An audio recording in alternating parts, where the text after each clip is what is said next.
The ACC finished with 4 teams in the AP Top 25, including Florida State and Georgia Tech in the top 10. So what are the burning questions for the conference this offseason? Ray Crawford here with Pete Fiutak and Doug Chapman. Few, you get the first question. What is life in Tallahassee going to be like without James Winston? Well, you don't get better by losing the probable #1 overall pick in the draft. But on the one hand, was James Winston that guy who got them undefeated? And maybe that was an 8-4 team if he didn't have him? Or is this team just that good with that much talent that they can rise up without him? I think it's somewhere in the middle. They're not going to go undefeated. I do think they take the Atlantic division. I do think they go to the ACC championship. I do not think they get into the college football playoff. Georgia Tech was a field goal away from beating Florida State in the championship game of the conference. So, Doug, can they take the next step and win the league this year? Yeah, 11-3 last year, head-scratching losses to Duke and UNC. They took FSU to the wire. Clemson and FSU are going to be the top of the class in the ACC, but Georgia Tech's right there. Justin Thomas at quarterback is the best option quarterback Paul Johnson has had. They've got a chance. They're chasing Clemson, though. Few, is Al Golden's 5th season in Miami the one they break from mediocrity? Probably not. I mean, here's the problem. Who's bad in the Coastal? I mean, Duke's pretty good. Virginia's pretty good. Virginia Tech's going to be great. Georgia Tech's fantastic.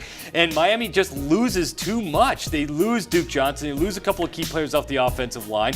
And they lose Denzel Perriman from the defense. And there's just no excuse anymore, but it's not happening. Yes, they don't have the NCAA sanctions to deal with. Yes, they're still trying to get out from under all of that. But still, they're just not winning. And at Miami, if you're not winning championships, you're just not succeeding, and that's just a problem for Al Golden right now. North Carolina was just awful on defense last year, so Larry Fedora goes out and hires Gene Chizik as he's the guy that leads them out of the doldrums here. Outside of him being a head coach at Iowa State and at Auburn, he's been on the defensive side of the ball his entire career. At UNC last year, they gave up almost 500 yards of offense per game and just under 40 points. He'll go make a difference. They'll be tougher up front, and they'll be a lot better on that back end versus the pass. Deshaun Watson torched North Carolina for a school record 6 touchdowns last year for Clemson. Then he breaks his finger, Few, and then gets the ACL injury. Is he the guy that can lead the Tigers? If he can stay in one piece. I mean, Florida State, I think, is going to win the Atlantic, but Clemson's got the talent to do it as well, especially if Watson is 100% all year. He has got those type of skills, those type of talents to carry his team to a whole other level.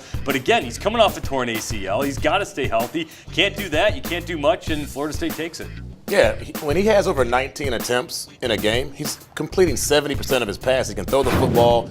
When he's healthy, one of the best dual-threat quarterbacks in the nation. But like Pete said, you can't keep him standing up. If he stays healthy, to me, he's a Heisman candidate next year. They said his recovery's ahead of schedule, too. Guys, thanks very much. They always say that, though. Yeah. Is this the year Tennessee breaks out? What about Georgia? Can they get over the hump this year? We tackle the big questions in the SEC on Campus Insiders.